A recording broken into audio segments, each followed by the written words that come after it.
it may take time to find the words to explain.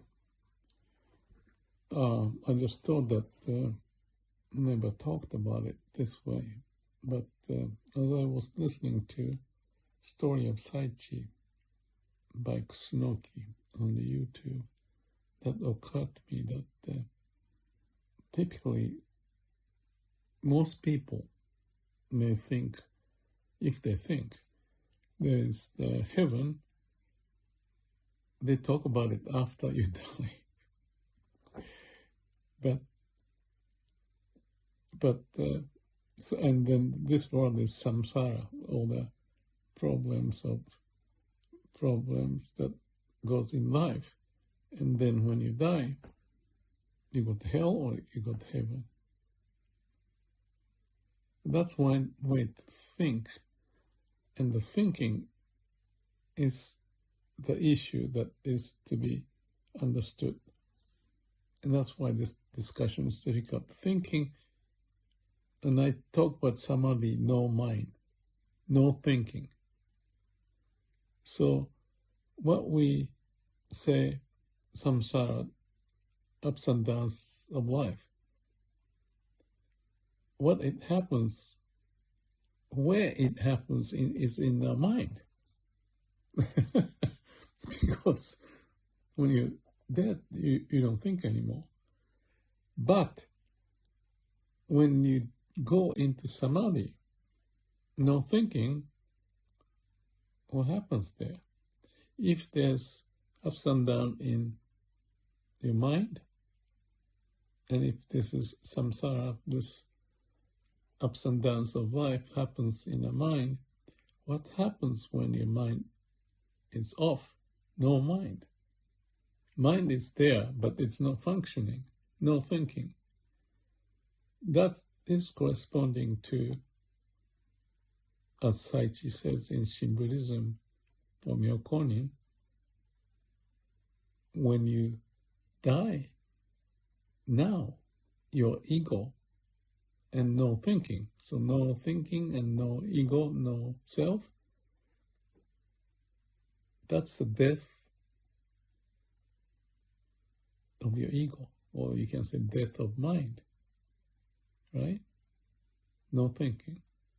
And that's what happens there. That's the question. And appropriately, in my view, and maybe not many people talk like this, is that when you have the death of ego and the death of mind, or empty mind, samadhi. And what's in samadhi? That's what I've been talking about. It's in meditation, meditative state in the now. Okay, that's fine. But there's no self. As much as you're in heaven when you die. So the point is that heaven is here when you stop your mind. You don't have to wait. You don't have to worry what happens. That's what Saichi, the Myokonin, is talking about. And for example, Daisetsu talk about the mind and no mind. Or in Japanese, Hunbetsuchi, the mind that distinguishes A and B, X and Y, and good and bad, dualistic, how the mind plays with words and logic. That's typical mind. But when the mind is quiet, there's I don't know if I call it a new dimension. It's the same space, but since mind is dead or the quiet,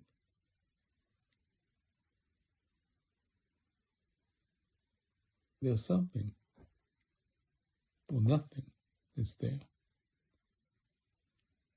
And that's the heaven. So you don't have to wait for the heaven after you die and see what's there or not.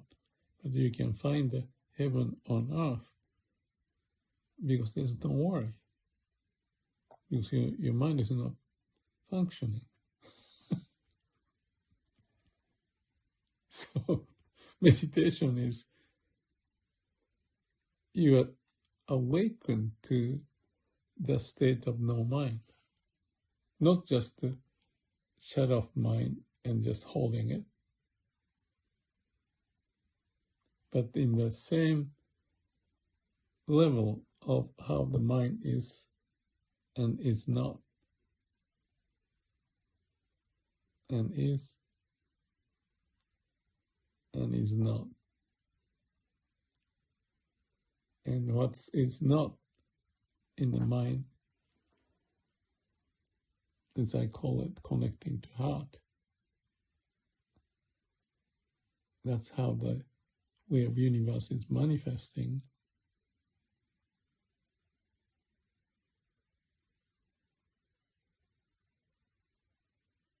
And I say bring out the wisdom and compassion, that's one way to put it, but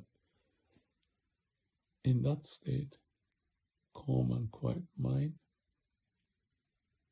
I talk about the transparency, vibration, life,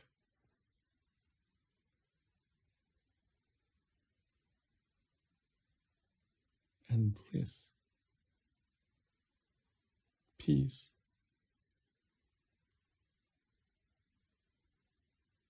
And that's there. So you can say on the same horizon, you can say it like a wave and the ocean. But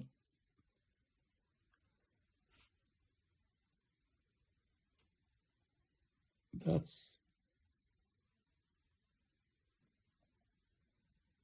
the new dimension. It's not new, but it may be found as new.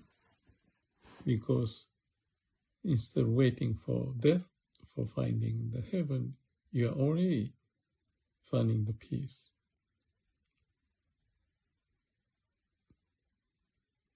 So maybe it's just a realization of it, or emphasis of it, or experiencing of it, and not thinking of that experience, but within not thinking, there's awareness of experiencing.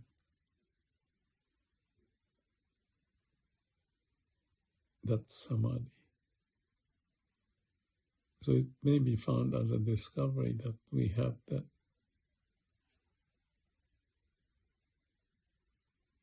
consciousness of being that was unconscious. If we are busy in our mind and not getting out of it, struggling, doing this and that. That's why when I mentioned about go back to the Garden of Eden, spit out the fruit of knowledge, good and bad, and all the logic, then you are in this no mind state, no thinking state, no self state.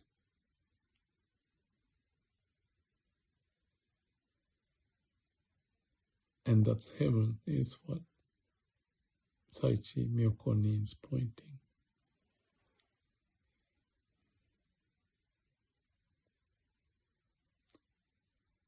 Just add to it, he says he has a horn because he's not always in that state.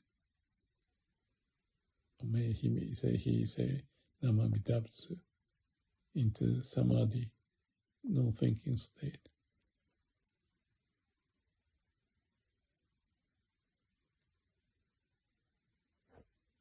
But he is human being with a mind, so he goes back and forth. But it's evident to him. So he's happy that he doesn't have to wait to die to find out what the heaven is, but he's got that sense of death, of mind, and no self.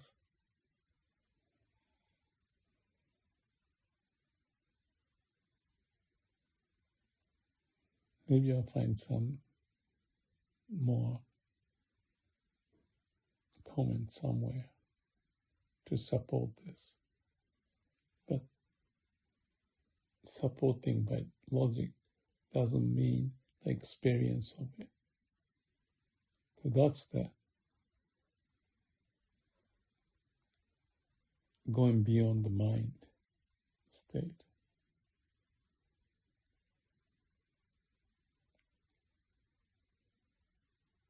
And feel like in heaven.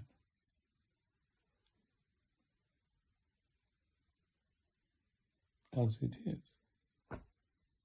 Without believing or not believing that there's heaven after death. That's happening in your mind. But if you died while you're alive, dying of your mind and self, that is that to be experienced. And that's the conceptually difficult place, because in the mind, you don't know until you stop your mind what that state is. I said the sense of transparency, but it may not carry the weight.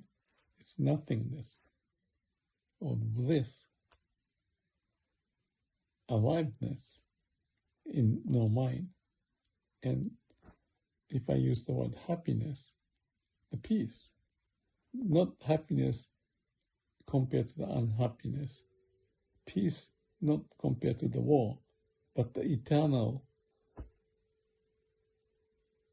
state. I call it eternal home. Instead of waiting for the eternal home after death, thinking what the scenery of the eternal home, that's a traditional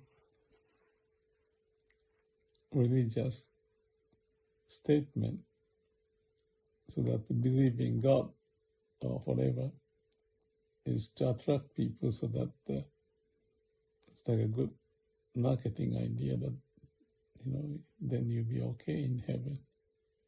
But if you experience the okay state now, you don't have to wait.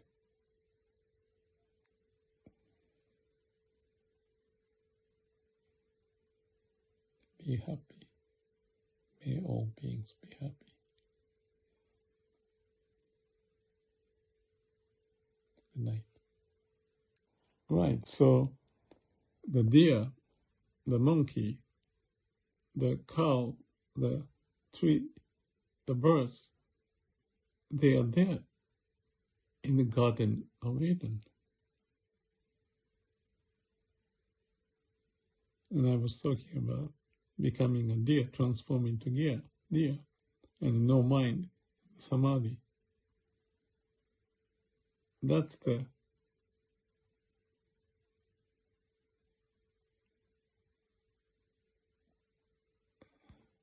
and that's it.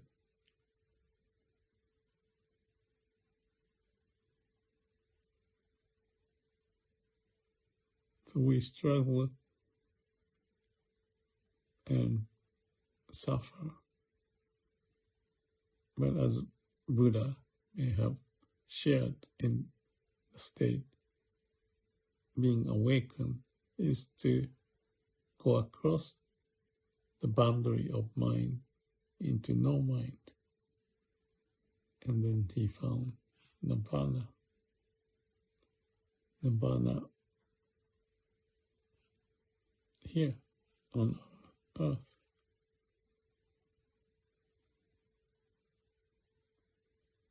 So you don't have to wait for the heaven, for what's going to happen. Yeah, that's what it is.